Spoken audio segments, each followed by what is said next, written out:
So what I want to do now is I want to take a closer look or examination at the Federalist Papers, and I'm going to reference the papers that I assigned to you. I assigned part of 1 and 2, 6, 10, 37, and 51. And I want to say a little bit about each of these different papers.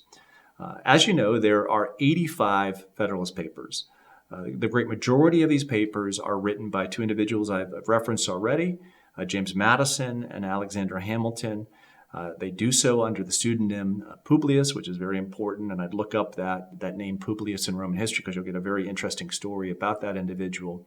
Other papers are written, a few other papers are written by John Jay. Now, the Federalist Papers properly divided into two main groupings. 1 through 36 make the case for union, why we need union and why we need to establish a United States under the banner of a federal constitution.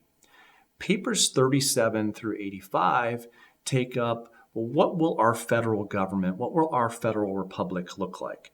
So what will be the means by which it operates, how much energy will be given to it, what type of power will it have relative to state and local authorities, and what will the various branches of government look like? What will the executive power look like, legislative power, judicial power, and how will they work together, right, in unison to better secure the common good of Americans?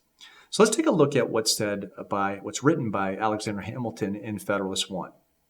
Something very important happens in this first Federalist paper. Hamilton says, it is up to you, the people, to decide this important question. Can societies of men, employing reflection and choice, choose good government? Or are all things left in this world to accident and force? He says the decision that you Americans, you people of New York in particular, are going to make is of a momentous occasion. That if you can do this correctly, you can show other human beings that it's within their power, right, to choose good government for the benefit of human society.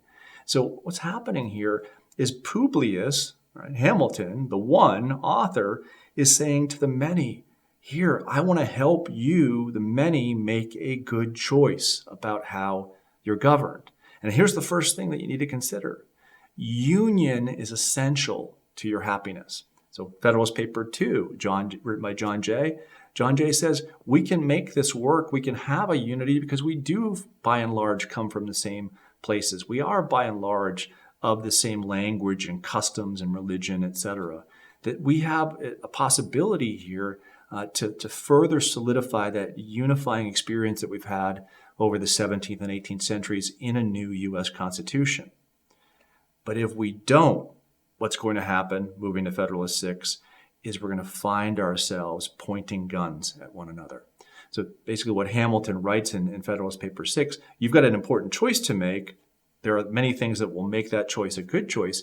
But if we don't make the choice to become unified, don't think that we'll simply be able to be happy as this confederate group of states that kind of live on the same continent. All you have to do is read history and read it carefully to know that if you have these disparate states that are geographically close to one another, without too short a time, what will happen is these states will start warring with one another. Why? Federalist 10. Because faction is sown into the nature of mankind. There's nothing that we can do as human beings to prevent bad things from happening because it's in our very nature that we tend to do what? We tend to be self-interested. We tend to care about our own advantage.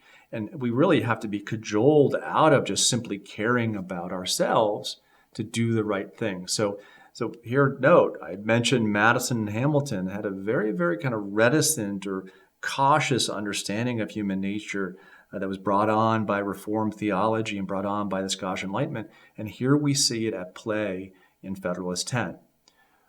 What can we do with faction? Can we remove the causes of faction? Madison says no. To remove the causes of faction, you have to do one of two things. You either have to take away the liberty of all of your people, which doesn't make sense if it's a movement about liberty, or you'd have to make them all alike, which is impossible. So if you can't remove the causes of faction, how can you control the effects of action?